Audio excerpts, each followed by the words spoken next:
Basic mathematics का sample paper का question है। सारे क्वेश्चंस करेंगे। सीबीएसई ने लॉन्च किया है इसको। तो देखते हैं, सबसे पहला क्वेश्चन ये है प्रोबेबिलिटी के ऊपर। तो इसमें ये कहा जा रहा है, थोड़ा स्पेस बना लेते हैं। इसमें ये कहा जा रहा है कि एक बॉक्स है जिसमें क्या है कि आप 6 से लेकर 50 तक नंबर्स उसमें लिखा हुआ है। ठीक है, तो जैसे पहला जो कार्ड होगा वो उसमें 6 लिखा हुआ है मान लेते हैं, दूसरे कार्ड में मान लेते हैं 7 लिखा हुआ है, और इसी तरह से चलते जा रहा है। वो कहाँ तक चलते जा रहा है? 50 तक है, देख लेते हैं। तो इस तरह से लिखते लिखते 50 तक पहुँच जाता है। ठीक है, अब इसमें से क्या करना है कि इन कार्ड्स में से एक कार्ड को आपको पिक करना है, और जो वो कार्ड होना चाहिए वो परफेक्ट स्क्वायर होना चाहिए, जैसे 4, 9 है ना, 16। तो देख लेते हैं कौन कौन से। तो इन 6 से लेकर 50 के बीच में कौन कौन से परफेक्ट स्क्वायर होंगे, उसी को सिर्फ देखना है। ठीक है, तो जैसे देख लेते हैं, सबसे पहला तो 9 हो जाएगा, उसके बाद क्या आएगा 16, फिर आएगा 25, फिर आएगा 36, फिर आएगा 49। सो यही है परफेक्ट स्क्वायर। 5 ही नंबर आ रहे हैं आपके पास। अब चलते हैं फार्मूला की तरफ। फेवरेबल बोल रहा हूँ, प्रोबेबिलिटी का फार्मूला लगाना। सो प्रोबेबिलिटी जो आप निकालोगे उसका फार्मूला ये होगा कि प्रोबेबिलिटी ऑफ, क्या निकाल रहे हैं हम देख लेते हैं, परफेक्ट स्क्वायर निकाल रहे हैं, तो यहाँ लिखेंगे परफेक्ट स्क्वायर। ठीक है, बहुत ही आसान तरीके से, इज इक्वल टू क्या लिखेंगे, फेवरेबल आउटकम। ये इसका फॉर्मूला है, favourable outcome by total outcome. ठीक है तक। अच्छा, फेवरेबल क्या होता है? जो चाहिए होता है। ठीक है, फेवरेबल क्या होता है? जो चाहिए। क्या चाहिए? परफेक्ट स्क्वायर चाहिए। तो देख लेते हैं ना, 6 से 50 के बीच में कितने परफेक्ट स्क्वायर है? 1, 2, 3, 4, 5। तो गिनती में 5 आ रहा है, तो हो जाएगा 5। अच्छा, टोटल कितने हैं? तो टोटल जो नंबर आपको यहाँ से यहाँ तक काउंट करने पड़ेंगे, 6, 7, 8, 9, 10 ऐसे करके 50 तक। तो टोटल आ जाएंगे आपके पास 45। तो नीचे लिख लेते हैं 45। अब इसको कट कर लेते हैं, तो कट करेंगे तो क्या हो जाएगा, 5 1 ज़ा 5, 5 9 ज़ा 45। तो आंसर हमारे पास क्या आ जाएगा, 1/9। तो 1/9 देखते हैं ऑप्शन में, सी नंबर ऑप्शन है, ये हमारा करेक्ट आंसर है। देखते हैं नेक्स्ट क्वेश्चन। नेक्स्ट क्वेश्चन हमारे पास ये रहा। इसमें इन अ सर्कल, ये सर्कल का क्वेश्चन है। ठीक है ना, एरिया रिलेटेड टू सर्कल का।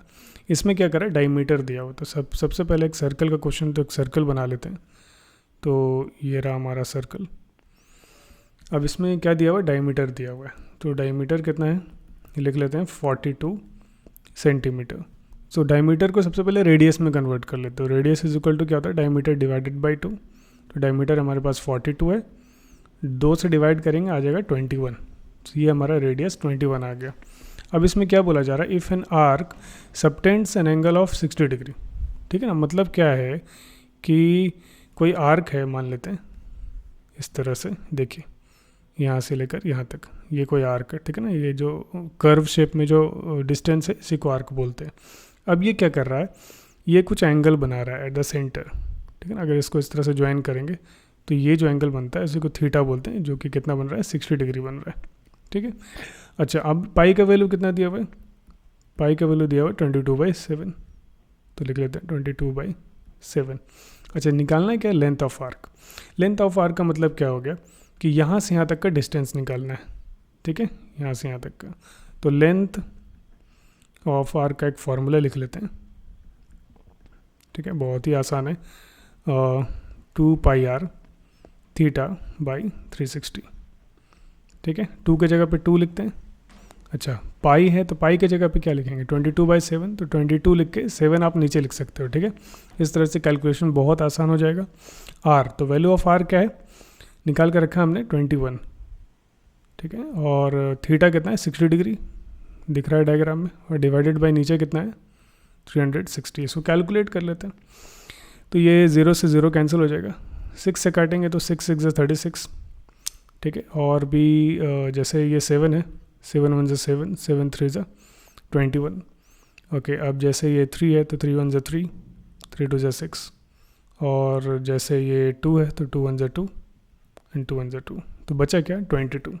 सो हमारा जो लेंथ ऑफ आर्क हो जाएगा वो हो जाएगा 22। लेकिन सिर्फ ऐसे नहीं रख सकते हैं, इसमें अगर ऐसे रखेंगे तो गलत हो जाएगा, क्योंकि ये ना क्वेश्चन दिया हुआ है सेंटीमीटर में। ये देखिए सेंटीमीटर में दिया हुआ है, तो आंसर भी लेंथ है, तो लेंथ तो डिस्टेंस होता है, तो डिस्टेंस भी सेंटीमीटर में इस तरह से लिखना होगा। अगर क्वेश्चन मीटर में है तो आंसर भी मीटर में रहेगा। तो 22 ऑप्शन नंबर सी हमारा करेक्ट है। देखते हैं नेक्स्ट क्वेश्चन। नेक्स्ट क्वेश्चन हमारे को ये रहा। अच्छा, ये जो क्वेश्चन है ये ट्रिग्नोमेट्री का क्वेश्चन है, तो इसमें क्या क्या दिया हुआ है उसको देख लेते हैं, आसान तरीके से करेंगे। साइन थीटा हमारे को दिया हुआ है, ठीक है, बहुत आसान है, डोंट वरी। एक्स दिया हुआ है और सेक थीटा कितना है, वाई दिया हुआ है, ठीक है, वाई दिया हुआ है। निकालना है क्या, टैन थीटा निकालना है, ठीक है, बहुत आसान से निकलेगा। क्यों? क्योंकि सेक थीटा से आपको मिलेगा कुछ। सेक जो होता है वो कॉस का उल्टा होता है, अगर देखा जाए तो सेक की जगह पे हम लिख सकते हैं 1/cos थीटा। तो 1/cos theta is equal to Y, Y का वाई रहेगा, ठीक है, इसमें कोई प्रॉब्लम नहीं है। अब आपको क्या करना है, अगर ये दो इक्वेशन मान लेते हैं, मान लीजिए इक्वेशन नंबर 1 और ये इक्वेशन नंबर 2, और इक्वेशन नंबर 1 और 2 को क्या करते हैं, मल्टीप्लाई कर देते हैं। क्या कर रहे हैं, मल्टीप्लाई। तो क्या जाएगा, left hand side sine theta multiplied by 1/cos theta is equal to, उसका राइट हैंड साइड क्या है, देखो राइट हैंड साइड क्या है, इसका x है और इसका क्या है, y है, दोनों मल्टीप्लाई हो जाएगा, x मल्टीप्लाइड बाई वाई। अच्छा, साइन इंटू 1 क्या हो जाएगा, साइन थीटा डिवाइडेड बाई नीचे क्या आ गया, cos theta is equal to x multiplied by Y, X into Y, ये हो रहा है। अच्छा, साइन बाई कॉस होता क्या है, टैन होता है, तो tan theta is equal to X Y. तो टैन थीटा निकल गया ना, जो आपको चाहिए था, कितना आ गया, एक्स वाई दिख रहा है, ऑप्शन नंबर ए। देखते हैं next question. Next question, question number 4, ये दिख रहा है कि ये क्वेश्चन हमारा लीनियर इक्वेशन से। अच्छा, इसमें क्या है, सबसे पहले ग्राफ बना लेते हैं, ठीक है, बहुत आसानी से ना, ये ग्राफ देख के समझ में आ जाएगा इसका आंसर क्या है। बहुत इजी क्वेश्चन है एक्चुअली। देखिए, ये हो गया एक्स एक्सिस, ठीक है, और ये हो गया वाई एक्सिस, थोड़ा समझ लेते हैं। अब इसमें ये है कि एक तो है दिया हुआ वाई इज इक्वल टू 0, तो वाई इज इक्वल टू 0 होता कहाँ है, तो ये एक्स एक्सिस को ही तो बोलते हैं ना, ये क्या है, एक्स एक्सिस है, एक्स एक्सिस, ठीक है ना। एक्स एक्सिस का इक्वेशन क्या होता है, वाई इज इक्वल टू 0, तो इस पोजीशन पे वाई पूरा क्या होता है, 0 होता है। लेट मी ड्रॉ, तो अगर ड्रॉ करेंगे तो इसी के ऊपर आ जाएगा, ये देखिए, ये हमारा क्या हो गया, वाई इज इक्वल टू 0 हो गया। अच्छा, दूसरा क्या है, वाई इज इक्वल टू -5, तो वाई इज इक्वल टू -5, देखो अगर ऊपर जाएंगे तो वाई इज इक्वल टू 1 यहाँ पे आएगा, वाई इज इक्वल टू 2, 3 ऊपर जाएंगे तो ऐसा ना, जैसे अगर ये लाइन ड्रॉ कर दिया तो ये इक्वेशन हो गया वाई इज इक्वल टू 3 के लिए। लेकिन हमें ये नहीं चाहिए, हमें क्या चाहिए, वाई इज इक्वल टू -5 चाहिए। तो -5 होगा तो किधर जाएंगे, नीचे जाएंगे, -1 -2 -3 -4 -5, तो यही हमारा हो जाएगा ना, अगर इक्वेशन हम क्रिएट करते हैं इस तरह से, इसको थोड़ा सीधा कर लेते हैं, तो ये हमारा हो गया y इज इक्वल टू -5, ठीक है, y इज इक्वल टू -5। अब ये पूछा क्या जा रहा है इसमें, ये देख लेते हैं। इस क्वेश्चन में ये पूछा जा रहा है कि y इज इक्वल टू 0 और y इज इक्वल टू -5 का जो कितने सॉल्यूशंस होंगे, 1 सॉल्यूशन होगा कि 2 सॉल्यूशन, इन्फिनाइट मैनी सॉल्यूशन और नो सॉल्यूशन। तो याद रखो, कभी भी इक्वेशन का सॉल्यूशन जो होता है वो इंटरसेक्ट करने पे निकलता है, मतलब वो लाइन एक दूसरे को कट कर रहा है क्या, अगर कट करेगा तभी सॉल्यूशन बनेगा। तो ये दिख रहा है कि दोनों लाइन पैरेलल है, y is equal to 0, y is equal to -5 parallel है ना, तो ये चलता जाएगा लेकिन कभी एक दूसरे को कट नहीं करेगा, और कट नहीं करेगा तो क्या हो जाएगा, नो सॉल्यूशन, ठीक है। कभी भी पैरेलल लाइन्स के कोई भी सॉल्यूशन नहीं होता, क्योंकि आपस में कोई कट नहीं करता है, कोई ना कॉमन जगह पे नहीं पहुंचता है, तो इसीलिए ऑप्शन नंबर डी। तो नेक्स्ट क्वेश्चन हमारे को रहा है, ये फिर से प्रोबेबिलिटी का क्वेश्चन है।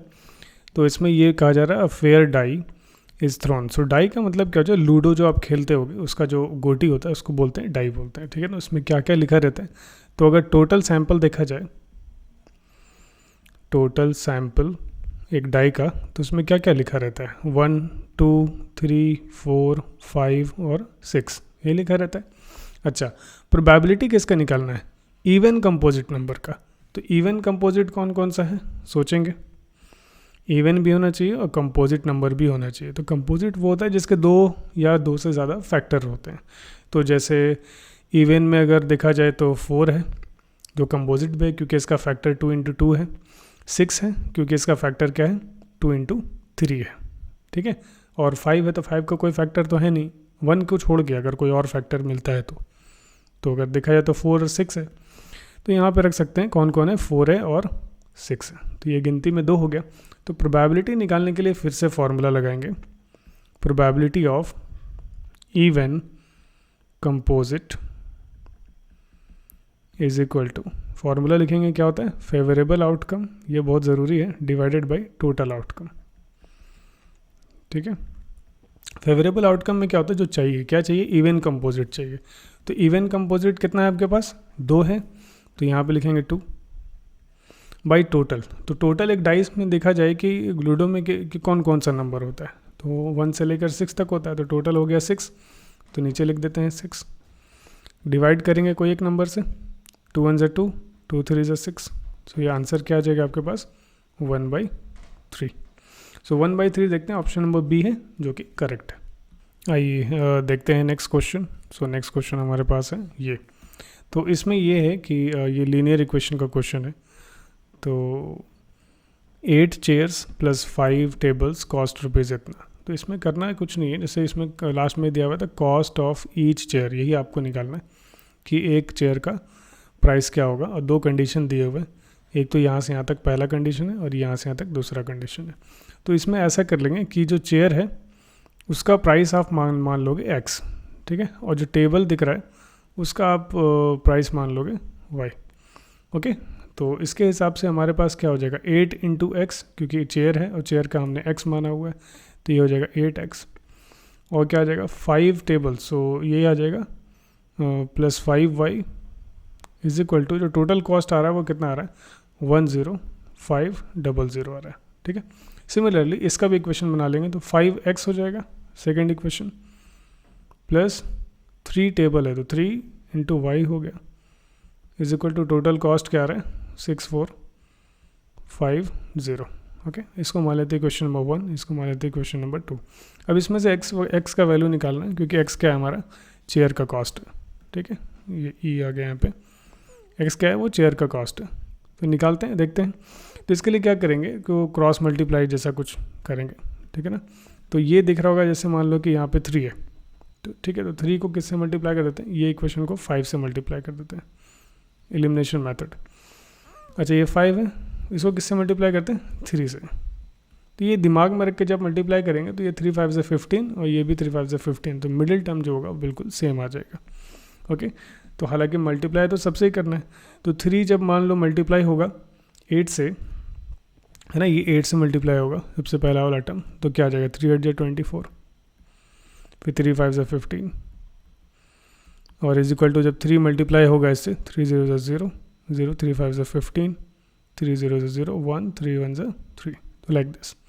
5 मल्टीप्लाई होगा दूसरे वाले इक्वेशन से, तो 5 5 से क्या आ जाएगा, 25, 5 3 से 15 इज इक्वल टू 5 0 0, 5 5 से 25, 5 4 से 20 प्लस 2 22, 5 6 से 30 प्लस 2 32। ओके, यहाँ से क्या करेंगे, इसको साइन चेंज कर लेंगे।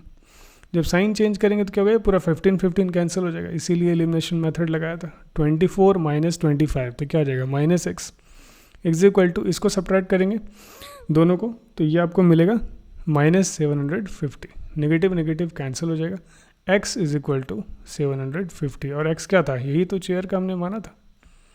तो देख लेंगे चेयर का कॉस्ट हमारे को क्या निकल गया, 750। Option number is the correct one. चलते हैं नेक्स्ट क्वेश्चन तरफ। ये हमारा ट्रिग्नोमेट्री का क्वेश्चन है, क्वेश्चन नंबर 7। इसमें ये गिवन है, ये देखिए ये गिवन है, और क्या करना है, इसका वैल्यू आपको निकालना है। ओके, तो देखते हैं, बहुत आसानी से हम लोग काम करेंगे।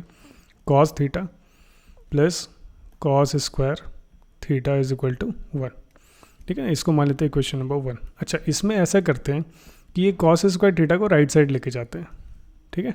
तो ये हमारे को क्या बच जाएगा, cos theta is equal to 1 तो रहेगा ही, cos स्क्वायर थीटा इधर आएगा तो माइनस cos स्क्वायर थीटा हो जाएगा। अच्छा, यहाँ से फार्मूला दिख रहा होगा कि 1 माइनस cos स्क्वायर थीटा का अपना ही एक फार्मूला होता है, वो क्या होता है, sine square theta. Very good, तो cos theta is equal to sine square theta. तो इसका मतलब ये हो गया कि साइन स्क्वायर थीटा जहाँ भी दिखेगा वहाँ हम cos थीटा लगा सकते हैं। तो हमें निकालना क्या था, हमें ये निकालना है, इस वाला वैल्यू को निकालना। तो इस वाले वैल्यू को पहले हम लिख लेते हैं। हमें निकालना है sine square theta plus sine to the power 4 theta. अच्छा, इसको हम क्या ऐसे भी लिख सकते हैं, साइन स्क्वायर थीटा और plus sine to the power 4 theta ना, इसको स्क्वायर के फॉर्म में लिख देते हैं, स्क्वायर थीटा और to the whole square. Okay, ऐसा क्यों किया, क्योंकि साइन स्क्वायर थीटा का वैल्यू हमारे पास है, वो क्या है, cos थीटा है। तो ये साइन स्क्वायर थीटा की जगह पे क्या लिखेंगे, कॉस थीटा, प्लस ये भी दिख रहा होगा साइन स्क्वायर थीटा, इसके जगह पे भी क्या लिख सकते हैं, कॉस थीटा, लेकिन उसके ऊपर से एक स्क्वायर लगा हुआ वो भी लगा देते हैं। तो ये हो गया cos theta plus cos theta का होल स्क्वायर है तो क्या हो जाएगा, कॉस स्क्वायर थीटा। अब ये वाला वैल्यू पता होगा कि ये cos theta plus cos square theta जाना पहचाना है, क्यों, क्योंकि इसका वैल्यू पहले से गिवन है। वो गिवन क्या है, 1, इसके जगह पे 1 लिख देंगे। तो इसका मतलब यही हमारा आंसर हो गया, option number C is the correct one. चलते हैं नेक्स्ट क्वेश्चन की तरफ। ये क्वेश्चन नंबर 8 बहुत ही ज़्यादा सिंपल है। अच्छा, इसमें ये जो क्वेश्चन दिया हुआ पूछा जा रहा है कि टर्मिनेटिंग है कि नहीं है, मतलब कहने का मतलब इसको डिवाइड किया जाएगा तो ये पॉइंट डेसिमल आगे ख़त्म हो जाएगा या फिर चलते रहेगा। तो अगर ख़त्म हो जाएगा तो होता है टर्मिनेटिंग। तो इसमें तो सबसे पहले ये देखते साथ ही ये पता चल रहा है कि इसका आंसर क्या होगा। ओके, इसमें क्या करना है, जो डिनोमिनेटर है उसको देखना है। डिनोमिनेटर का मतलब क्या है, नीचे, नीचे वाला डिनोमिनेटर। तो इसमें ये देखना है कि ये हमारे को जो डिनोमिनेटर है 2 to the power 3 multiplied by 5 to the power 2, ये हमारे को क्या इस फॉर्म में है क्या। ओके, यही देखना है बस कि 2 का पावर है 5 के पावर में है क्या। अगर वो 2 के पावर या 5 के पावर में है, या सिर्फ 2 के पावर में है, या सिर्फ 5 के पावर में, तो कोई दिक्कत नहीं है, ये क्या होगा, एक टर्मिनेटिंग नंबर होगा। लेकिन इसके अलावा अगर और कोई नंबर आ गया 2 5 के साथ, मान लो जैसे यहाँ पे 2 5 है, इसके साथ में 3 भी रहता या 7 रहता, तो ये नॉन टर्मिनेटिंग हो जाता है। तो यहाँ पे क्या होगा, टर्मिनेटिंग होगा। ऑप्शन नंबर ए हमारा करेक्ट आंसर है। देखते साथ आप बोल सकते हो। ओके, नेक्स्ट क्वेश्चन चलते हैं। तो नेक्स्ट क्वेश्चन हमारे को यह है, इसमें क्या करना है, the LCM of this and this. तो दोनों का क्या करना है, एलसीएम निकालना है। तो सबसे पहले दोनों को एक ऑर्डर में लिख लेते हैं, 2 का पावर 3 मल्टीप्लाई 3 का पावर 2। दूसरा वाला कितना है, 2 का पावर 2 है मल्टीप्लाइड बाई 3 का पावर क्या है, 3 है। अब इसमें देखो एलसीएम निकालने के लिए क्या करना होता है, सबसे पहले इन दोनों को देखेंगे। यहाँ 2 का पावर 3 है, यहाँ 2 का पावर 2 है, तो जो ज़्यादा वाला पावर रहेगा उसी को उठाना है। ठीक है, तो 2 का पावर 3 ज़्यादा है तो उसको हम लोग पिक कर लेते हैं, मल्टीप्लाई। अब जब फिर से देखना है 3 का पावर क्या है, 2 है, यहाँ 3 to the power 3 है, तो ज़्यादा पावर कौन सा है, 3 to the power 3, तो उसको हम लोग लिख लेते हैं। और इसको क्या करते हैं, मल्टीप्लाई करते हैं। 2 का पावर 3 मतलब 8, 2 2 4 2 8।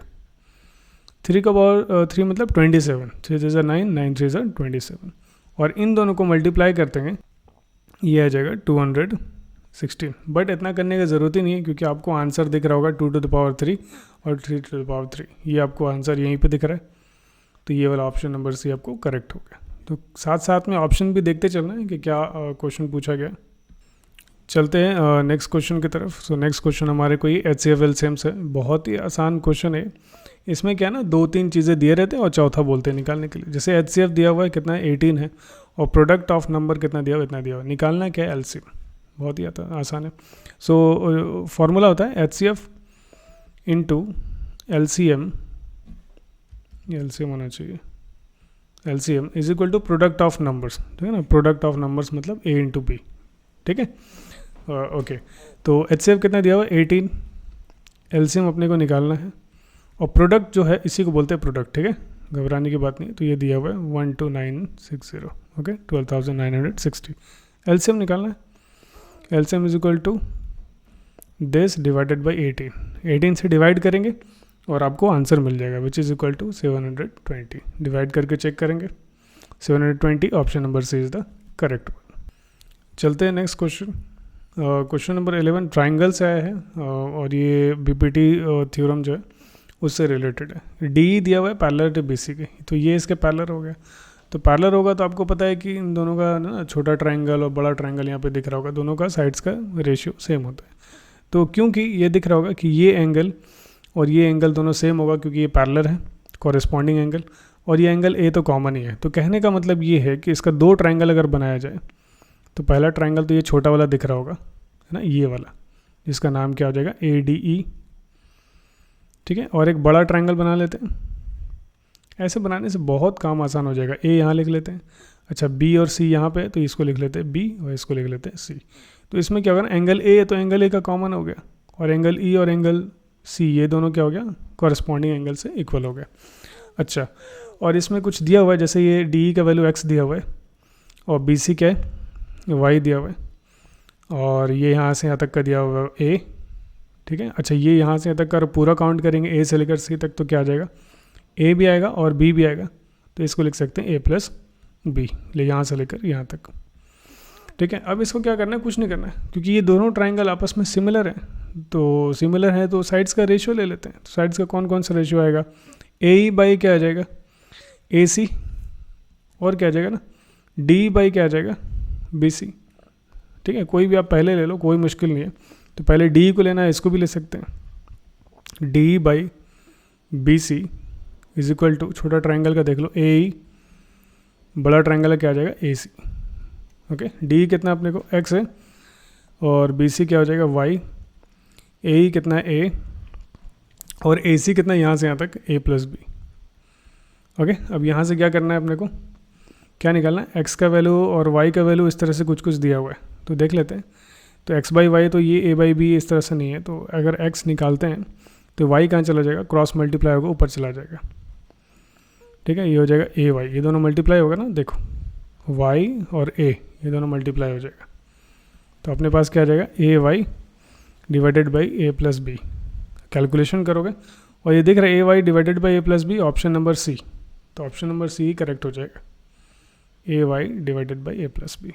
ठीक है, तो कभी भी ऐसा क्वेश्चन आएगा, दो ट्राइंगल दिख रहे हैं आपस में, दोनों ट्राइंगल को सेपरेट करो अपने से ड्रॉ करके, दोनों साइड्स का रेशियो लो, बहुत ही बढ़िया से साफ साफ दिखता है और कोई प्रॉब्लम भी नहीं होगा। नेक्स्ट क्वेश्चन देखते हैं,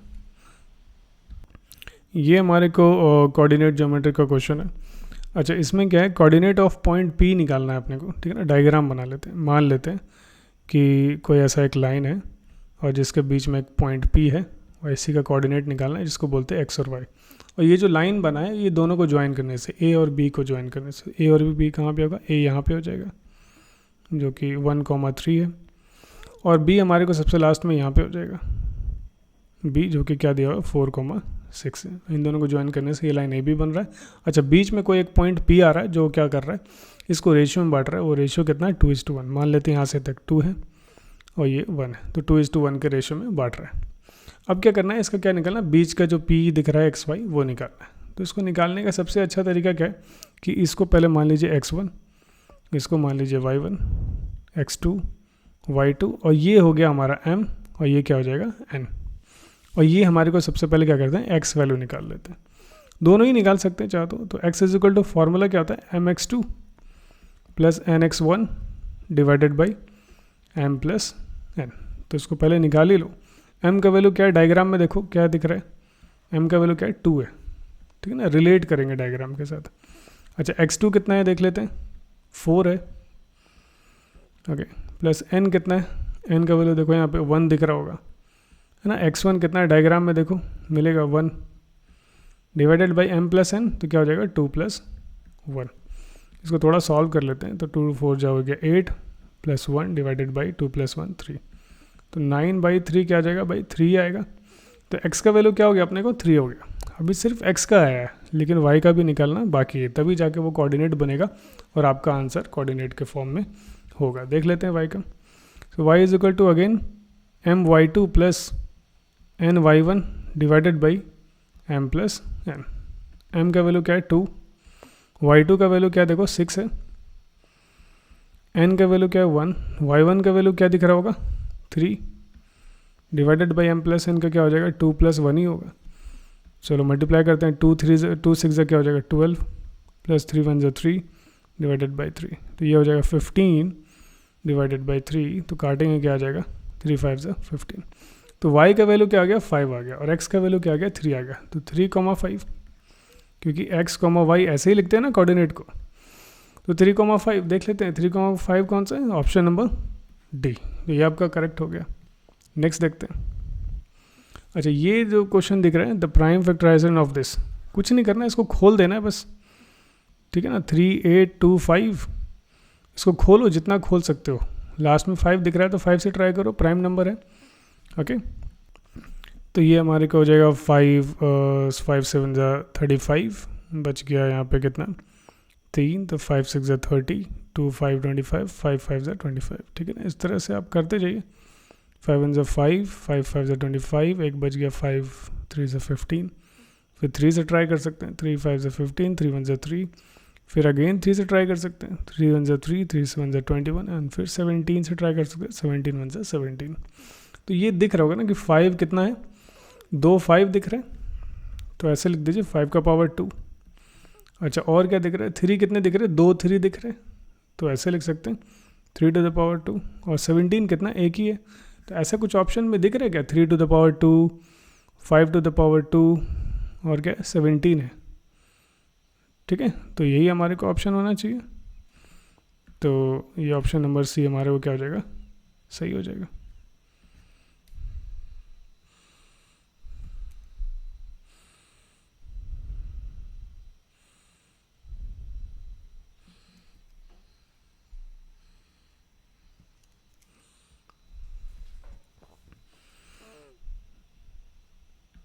अब कई लोग बोलेंगे ना कि ये भी तो आंसर हो सकता है, लास्ट वाला भी तो आंसर हो सकता है, क्योंकि 5 5 25 ही तो आएगा।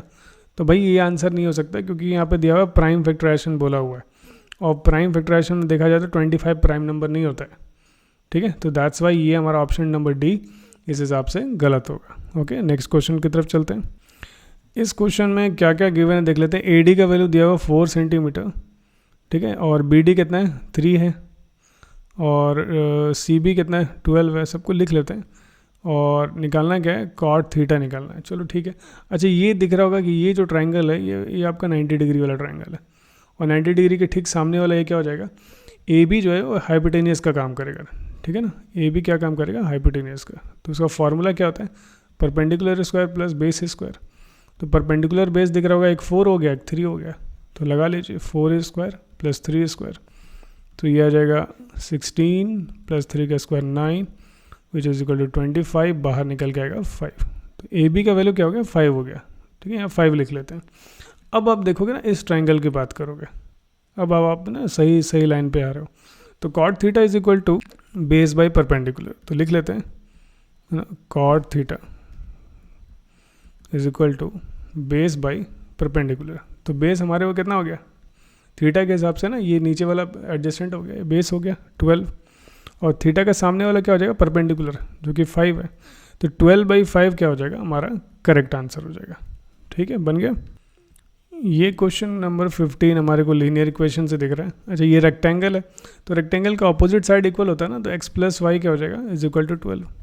ठीक है, x plus Y is equal to 12, ये क्वेश्चन नंबर 1 हो गया। ये भी तो अपोजिट साइड है, x minus Y is equal to क्या दिया हुआ है, 8 दिया हुआ है, तो लिख लेते हैं ना x minus Y is equal to 8। बस करना कुछ नहीं है, ये दोनों इक्वेशनों के पहले से साइन चेंज किया हो, देखो y प्लस में और ये y माइनस में है, अगेन फिर से साइन चेंज करने की ज़रूरत नहीं है, डायरेक्ट काटिए। x प्लस एक्स क्या हो जाएगा 2x, और ये दोनों मिलकर कितना हो जाएगा 20, x का वैल्यू क्या आ जाएगा 20 divided by 2 which is equal to 10। तो x का वैल्यू 10 तो यही दिख रहा है मुझे, ऑप्शन नंबर ए करेक्ट हो गया। अब आप ये x का वैल्यू उठा के आप इक्वेशन नंबर 1 या 2 में रख सकते हो ना, तो जाके y का भी वैल्यू मिल जाएगा, बट आपको x से डायरेक्ट आंसर दिख रहा है, क्योंकि 10 तो सिर्फ इसी में है, ऑप्शन नंबर ए में, ये हमारा करेक्ट हो गया। ठीक है, नेक्स्ट क्वेश्चन देखते हैं। तो ये नेक्स्ट क्वेश्चन हमारे को in an isosceles triangle, okay A B C, एक ट्राइंगल बना लेते हैं। ओके, आइसोसेलेस ट्राइंगल में 2 साइड्स बराबर होते हैं, तो इस तरह से ये साइड और ये साइड मान लीजिए दोनों आपस में बराबर है, इसको बोल देंगे ए, है ना, ए। अच्छा इसको ट्राइंगल को मान लेते हैं, नीचे से मान लेते हैं, नीचे से। ठीक है, ए यहाँ पे लेके चलते हैं, बी यहाँ पे लेके चलते हैं, सी यहाँ पे लेके चलते हैं। इसके अकॉर्डिंग आ जाएगा A C is equal to B C, ये हो गया ना ए सी, ये वाला साइड हो गया ए सी और ये वाला साइड हो गया बी सी, ये दोनों आपस में क्या है, बराबर है। अच्छा और भी कुछ दिया हुआ, A B square is equal to 2ac square. ठीक है, इसको यूज़ करेंगे हम लास्ट में। अच्छा then measure the angle of C, तो एंगल सी कितना होगा, चलिए आइए देखते हैं। जो दिया हुआ है A C is equal to क्या दिया हुआ है, A C is equal to B C दिया हुआ है, इसको मान लेते हैं क्वेश्चन नंबर 1। अच्छा दूसरा क्या दिया हुआ है, A B square is equal to 2ac square. अच्छा यहीं से कुछ हम लोग देखते हैं काम करने का। तो ए बी स्क्वायर जो दिया हुआ है, ठीक है, इसको ऐसे रखते हैं, 2ac स्क्वायर को क्या लिख सकते हैं, ए सी स्क्वायर प्लस ए सी स्क्वायर। ठीक है ना, ए सी स्क्वायर प्लस ए सी स्क्वायर, वापस वही 2ac स्क्वायर मिल जाएगा, कोई प्रॉब्लम नहीं है। अच्छा ए सी किसके बराबर है, बी सी के बराबर है।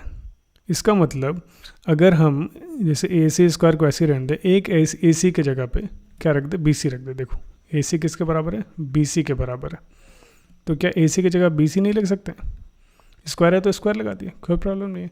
अच्छा ये रिलेशन आपको कुछ दिखा नहीं रहा है कि ये कुछ पाइथागोरस थ्योरम से रिलेटेड है। A B square is equal to A C square plus B C square, इसका मतलब ए बी जो हो गया, ए बी क्या हो जाएगा, हाइपोटेनियस हो जाएगा, है कि नहीं। तो ए बी कहाँ दिख रहा है वो देख लेते हैं। ये देखो ए बी क्या हो गया, वो हाइपोटेनियस हो गया, हाइपोटेनियस। और हाइपोटेनियस का सामने वाला हमेशा क्या होता है, 90 डिग्री होता है। तो ये एंगल सी पूछा जा रहा था, तो एंगल सी कितना हो गया, 90 डिग्री दिख रहा है अब आपको, ये एंगल क्या हो गया, 90 डिग्री हो गया। तो इसीलिए ऑप्शन नंबर डी हमारे को करेक्ट हो गया पाइथागोरस लगा के। नेक्स्ट क्वेश्चन देखते हैं। इसमें ये पूछा जा रहा है ना, पॉलिनोमियल का क्वेश्चन है, और ये पूछा जा रहा है कि -1 एक जीरो दिया हुआ है, मान लेते हैं अल्फा इज इक्वल टू -1 दिया हुआ है, और इससे क्या करना है आपको, एक और जो है अदर जीरोस उसको निकालना है। तो P X is equal to, इसको कुछ और फॉर्म में भी लिखते थे, याद करिए, P X is equal to X square minus alpha plus beta, और क्या लिखते थे, एक्स, है ना, और प्लस क्या लिखते थे लास्ट में, अल्फा इंटू बीटा। ये हमारे को जनरल इक्वेशन है क्वाड्रेटिक पॉलिनोमियल के लिए। अच्छा, अल्फा इंटू बीटा हमारे को लास्ट वाला होता है, तो यहाँ पे अल्फा इंटू बीटा के जगह पे कौन है, -8 है। तो क्या ऐसा लिख सकते हैं कि alpha into beta is equal to -8, और इसमें से अल्फा का वैल्यू हम यहाँ पे पुट कर देते हैं, जो कि क्या है, -1 है, ठीक है। तो यहाँ से क्या हो जाएगा, नेगेटिव नेगेटिव कैंसिल हो गया, और बीटा इज इक्वल टू क्या हो गया, 8/1 विच इज इक्वल टू 8। तो ऑप्शन दिख रहा होगा, अदर जो हमारे को जीरोज़ निकालने हैं, अदर जीरो निकालना, वो तो बीटा ही हो गया ना, तो ये हमारे को 8 हो गया। This is your answer. अब देखिए, ये क्वेश्चन हमारे को प्रोबेबिलिटीज़ है और डाइस का क्वेश्चन है, ठीक है ना। In a throw of the pair of dice, मतलब लीडो का 2 गोटे को हम लोग क्या करेंगे, साथ में फेंकेंगे। तो जो सबसे पहले क्या है ना, कि हम लोग टोटल आउटकम देख लेते हैं क्या होगा, ठीक है ना। टोटल आउटकम विल भी हमारे को क्या होगा, जब दोनों लूडो का जब आप डाइस फेंकोगे, तो हो सकता है कि पहले में 1 आ जाए, दूसरे में भी 1 आ जाए, तो आप लोग को ऐसा मिलेगा 1-1, ठीक है ना, 1-1। और क्या मिल सकता है, इसको थोड़ा अच्छे से लिख लेते हैं, 1,1, ये हमारा पहला हो गया। दूसरा हो सकता है कि पहले में 1 मिल जाए, दूसरे में 2 मिल जाए, तो इस तरह से 1,2, और इस तरह से पहले में 1 फिर दूसरे में 3, है ना। 1,4 भी मिल सकता है, 1,5 भी मिल सकता है, तो जो भी पॉसिबिलिटी है उसको देख लेते हैं। 1,6 भी मिल सकता है। इसी तरह से करके अगर देखा जाए, पहले में 2 मिल जाए, दूसरे में 1 मिल जाए, तो 2-1 हो जाएगा। तो ये टोटल ना पॉसिबिलिटी लिख रहे हैं, 2-2 भी हो सकता है, 2-3 भी हो सकता है, 2-4 भी हो सकता है, 2-5 भी हो सकता है, एंड देन 2-6 भी हो सकता है। तो इस तरह से हम लोग 3-1, 3-2, 4-1, 4-2, 5-1, 5-2, 6-1, 6-2 करके लास्ट में कहाँ तक पहुँचेंगे, 6-6 तक पहुँचेंगे। लिख लेते हैं। तो देखा जाए तो ये हमारे को सारे जो भी मैक्सिमम आउटपुट होते हैं वो सारे हमने लिख लिए। तो टोटल कितने होंगे ना, 36 हो जाएंगे। आप गिनती करके भी देख सकते हो, ठीक है। प्रोबेबिलिटी किसका निकालना है, सेम नंबर आना चाहिए दोनों डाइस में, ठीक है ना। सेम नंबर का मतलब पहले में 1, दूसरे में 1, पहले में 2, दूसरे में 2, पहले में 3, दूसरे में 3, पहले में 4, दूसरे में भी 4, पहले में 5, दूसरे में 5, पहले में 6, दूसरे में 6। तो ऐसे कितने नंबर दिख रहे हैं आपको, ठीक है, वो हमारा फेवरेबल हो जाएगा।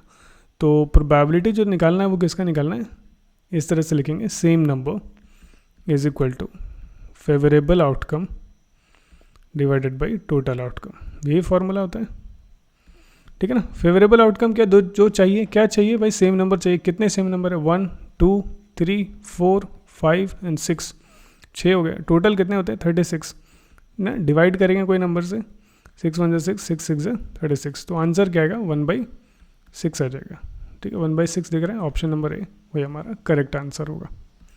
ये क्वेश्चन दिख रहा है कि कोऑर्डिनेट ज्योमेट्री का है, और मिड पॉइंट का बात किया था। Mid point of this and this is this, ये हमारा मिड पॉइंट दिया हुआ है इन दोनों पॉइंट का। तो सबसे पहले एक लाइन बनाते हैं, और मान लो कि ये पॉइंट है, ये पहला पॉइंट जो दिख रहा है 3P,4, और जो लास्ट में दिख रहा होगा -2,2Q, ओके।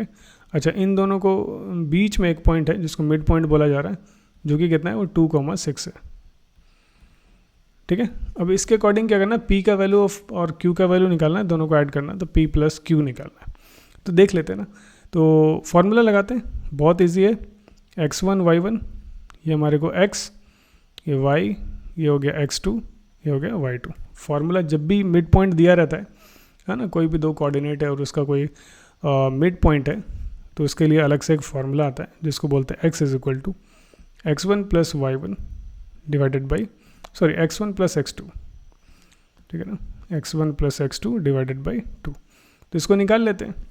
तो ये कितना आ जाएगा, x1 का वैल्यू देख लो कितना है, x1 का वैल्यू क्या है, ये वाला वैल्यू क्या है 3p, तो लिखते हैं 3p प्लस x2 का वैल्यू क्या दिख रहा होगा -2 डिवाइडेड बाई क्या हो जाएगा 2, तो ये आ जाएगा 3p plus into -2 divided by 2। अच्छा ये x, तो x की जगह पे क्या लिखेंगे, तो x का वैल्यू क्या है 2 है, तो यहाँ पे लिख लेते हैं 2। अब इसे क्रॉस मल्टीप्लाई कर लो बाई 1 डाल के, तो क्या आ जाएगा 3p -2 है ना, ये जो 3p -2 है ये किससे मल्टीप्लाई होगा 1 के साथ, तो वही रहेगा ना।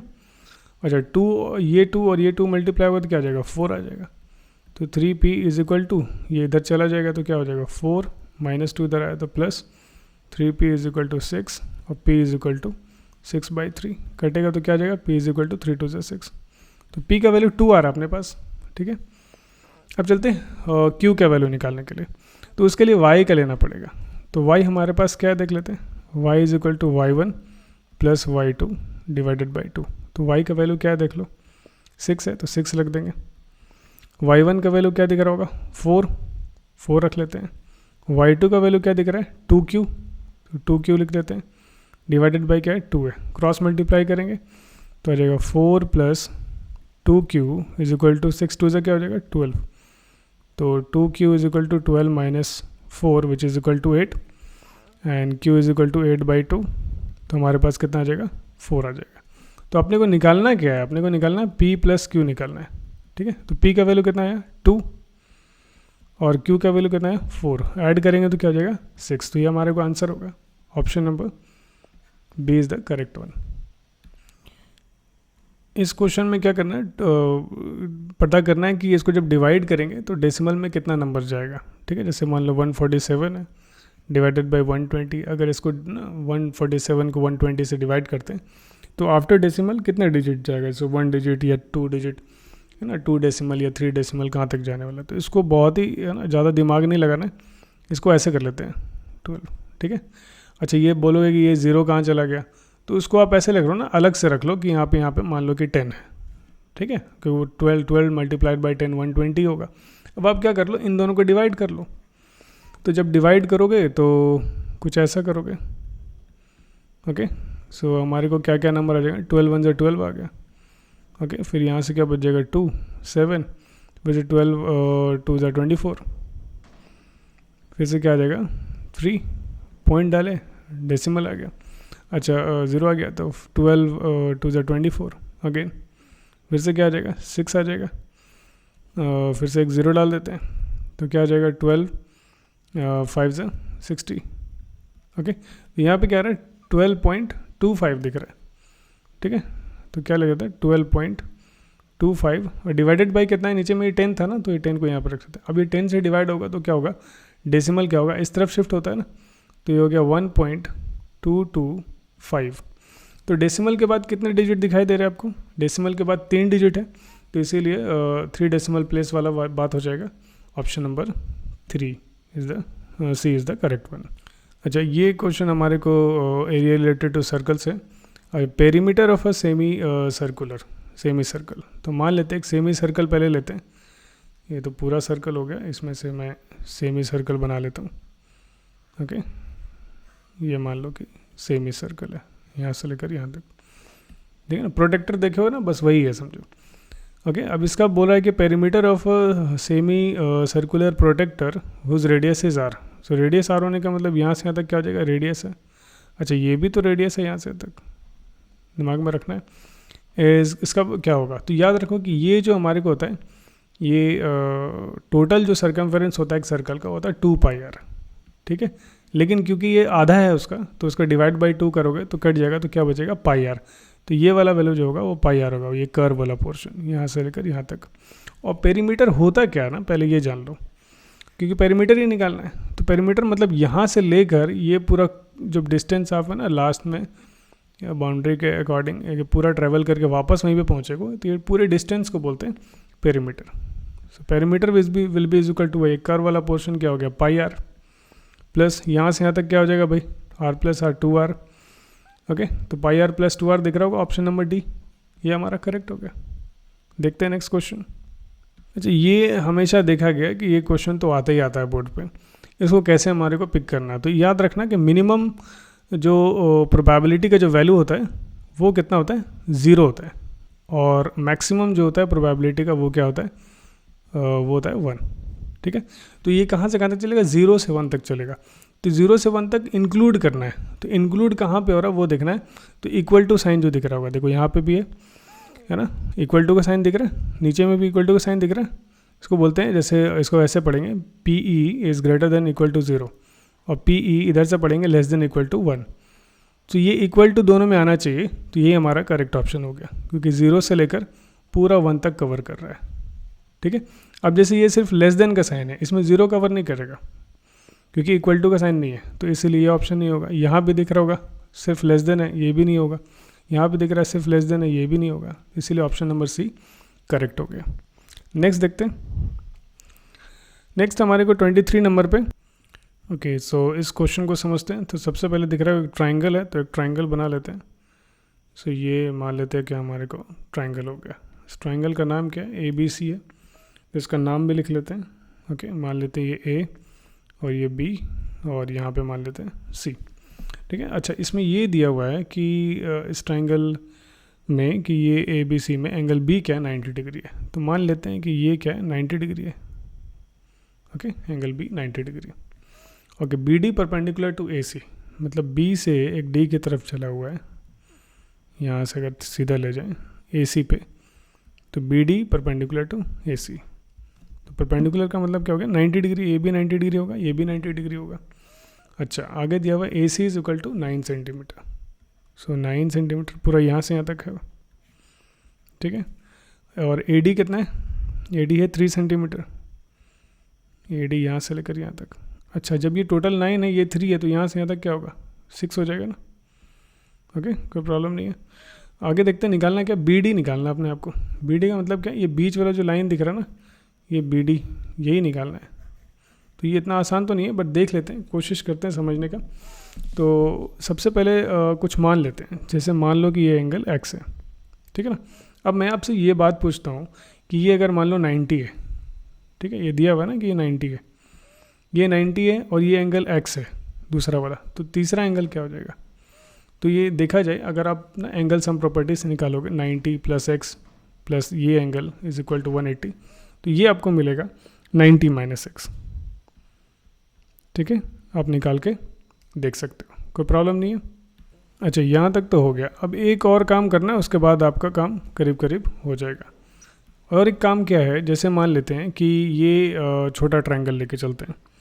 ठीक है ना, कौन सा ट्रायंगल, मैंने अब ट्रायंगल का पहले आपको दिखाता हूँ कौन सा ट्रायंगल का बात करूँ। ये ट्रायंगल, ठीक है, यहाँ से लेकर ये ट्रायंगल, तो इसमें ये कितना है, ये देखो ये 90 डिग्री है। अच्छा, ये 90 है, ये x है, तो यहाँ से यहाँ तक ये कितना हो जाएगा। तो अगर देखा जाए तो ना, अगर ये एंगल सम प्रॉपर्टी से निकालोगे ये एंगल, तो ये भी क्या मिलेगा आपको, 90 - x ही मिलेगा। आपको निकाल के देख सकते हो। तीसरा एंगल निकालते हैं ना, A + B + C is equal to 180 करके निकाल के देख सकते हो। अच्छा, अब क्या करना है, आपको दो ट्रायंगल लेना है। तो पहला तो हो जाएगा इन ट्रायंगल AB, और दूसरा हो जाएगा D। ABD मतलब ये ब्लू वाला ट्रायंगल दिख रहा होगा, और एक ये येलो वाला ट्रायंगल ले लेते हैं। ठीक है ना, ये ABC का बात कर देते हैं, एंड ट्रायंगल BDC का बात कर लेते हैं, BDC का। ठीक है, तो इन दोनों क्या करना है, सिमिलर प्रूव करना है एक्चुअली। तो देखा जाए तो दोनों में दो एंगल तो आपको साफ साफ दिख रहा होगा इक्वल है, क्योंकि ब्लू वाले ट्रायंगल में एंगल A हमारे को कितना दिख रहा है, वो x दिख रहा है। और सिमिलरली जब ये देखा जाए कि दूसरे वाले ट्रायंगल में ये 90 - x है, ये अगर 90 है, तो ऑटोमेटिकली ये क्या हो जाएगा, x हो जाएगा। तो ये हमारे को हो गया एंगल नंबर B।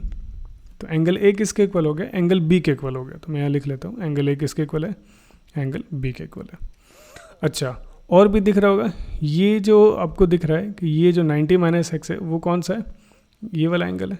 तो इसका नाम ले लेते हैं कुछ, है ना। ये 90 - x का हो जाएगा ABD, इसको बोल देते हैं ABD इज इक्वल टू, अच्छा यहाँ पे ये एंगल दिख रहा होगा कि 90 - x है, तो इसको बोल देते हैं BCD, एंगल BCD। तो बोथ क्या हो जाएगा, 90 - x। और ये एंगल A और एंगल B जो दिख रहा था आपको, वो हमारे को क्या है, दोनों क्या है, x के बराबर है। तो इस ट्रायंगल में और इस ट्रायंगल में दो चीज़ इक्वल मिल गई, एक तो x इक्वल मिल गया और एक 90 - x इक्वल मिल गया। तो कहने का मतलब दो ट्रायंगल आपस में सिमिलर हो गए। तो सिमिलर होने का वो लिख लेते हैं, triangle ABD similar to triangle BCD। Okay, अब यहाँ पे थोड़ा सा गौर करना है कि ये तो ना बाई एंगल सिमिलैरिटी का हो गया। ओके, अब यहाँ पे ये देखना है कि एंगल का साइड्स का रेशियो ले लेना है। ठीक है, तो अगर साइड्स का रेशियो लेते हैं तो हमारे को क्या मिलेगा, तो जो जो दिया हुआ है, जैसे मान लो कि AD दिया हुआ है। ठीक है, अच्छा, इसका साइड्स का रेशियो लेने में थोड़ा सा प्रॉब्लम होगा, क्योंकि मुझे पता है कि आपको देखना ऐसे मुश्किल हो जाएगा। तो इसके लिए एक काम करते, दो ट्रायंगल बना लेते। ठीक है ना, ये देखो, ये सबसे ना सस्ता और सबसे टिकाऊ तरीका, ये जो ट्रायंगल मैंने बनाया ये है AB और दूसरा क्या है, D। तो मैं लिख लेता हूँ AB और D। तो सिमिलर मैं एक और ट्रायंगल ऐसे ही बना लेता हूँ, बिल्कुल सेम ऐसा ही, और उसका जो नाम होगा ये मैं येलो ट्रायंगल से लेने वाला हूँ। ठीक है ना, तो गौर करना एक बात, देखो ये वाले ट्रायंगल में 90 डिग्री कौन है, D है। इस ट्रायंगल में 90 डिग्री कौन है, D है। तो कोई प्रॉब्लम नहीं है, तो D की जगह पे क्या लिखेंगे, D ही लिखेंगे। ये बहुत अच्छा मेथड है। अच्छा, इस ट्रायंगल में x कौन है, एंगल A है, और इस येलो ट्रायंगल में x कौन है, B है। तो इसीलिए A की जगह पे क्या लिख लेंगे, B लिख लेंगे। अच्छा, बचा कौन है, C ले बचा है, तो इसको मैं C यहाँ पे लिख लूँगा। अब इसमें क्या होगा कि आपको साइड्स का रेशियो लेना बहुत आसान हो जाएगा। जो जो वैल्यू दिया हुआ है उसको पहले लिख लेते हैं। जैसे AD दिया हुआ है उसको लिख लेते हैं, यहाँ पे 3 सेंटीमीटर है। CD कितना दिया हुआ है ना, CD देख लो यहाँ पे 6 सेंटीमीटर, 6 लिख लिया। अच्छा, और भी कुछ है, BD। तो BD हमारे को एक तो यहाँ पे दिख रहा होगा BD, और एक BD यहाँ पे दिख रहा होगा। ठीक है, अब इसका देखो साइड्स का रेशियो ऑटोमेटिकली बिल्कुल सेट हो गया। दिस डिवाइडेड बाय दिस कर लेंगे, और ये हमारा BD डिवाइडेड बाय, ठीक है ना, ये CD। इस तरह से आप कुछ कर सकते हो, कोई प्रॉब्लम नहीं है। तो लिख लेंगे AD, अभी बिल्कुल अलाइन हो गया। ठीक है ना, AD डिवाइडेड बाय क्या आ जाएगा, BD आ जाएगा, बिना कुछ सोचे। और ये जो आपको परपेंडिकुलर दिख रहा है BD डिवाइडेड बाय क्या आ जाएगा, उसके अलाइन में देखो कौन है, कॉरस्पॉन्डिंग में CD है। तो ये अच्छा तरीका है कि दो अलग अलग डायग्राम बना लो बिल्कुल एक जैसे, और जो जिसके ना एंगल्स में आते हैं, जैसे D 90 है तो D की जगह पे D रखा है, एंगल AX है तो उसके जगह पे मैंने है ना B रखा है, क्योंकि B भी X है। ये 90 - x है, आप मैच करके देख लो ना, 90 - x है। तो इस तरह से एक दो सिमिलर डायग्राम बना के उसका साइड्स का रेशियो ले लो। ठीक है, AD का वैल्यू क्या अपने को 3 है, BD क्या है पता नहीं, निकालना है वो तो। अच्छा, फिर से BD आ गया, और CD क्या दिया हुआ है देख लो, CD कितना है, 6 है, तो इसको 6 लिखते हैं। क्रॉस मल्टीप्लाई करेंगे तो क्या हो जाएगा, BD square is equal to 3 6 18। तो अपने को क्या मिलेगा, अपने को मिलेगा BD इज इक्वल टू √18। और 18 को आप खोल सकते हो ना, 18 को जैसे खोलोगे तो क्या आ जाएगा, आपके पास आएगा 3 × 3, 3 3 × 9, 9 2 × 18। तो 3 जो पेयर बन रहा है तो बाहर निकल जाएगा, तो क्या हो जाएगा 3 √2। तो ये हमारे को आंसर हो जाएगा 3 √2। तो ऑप्शन में देख लेते हैं 3 √2 है, हाँ है 3 √2।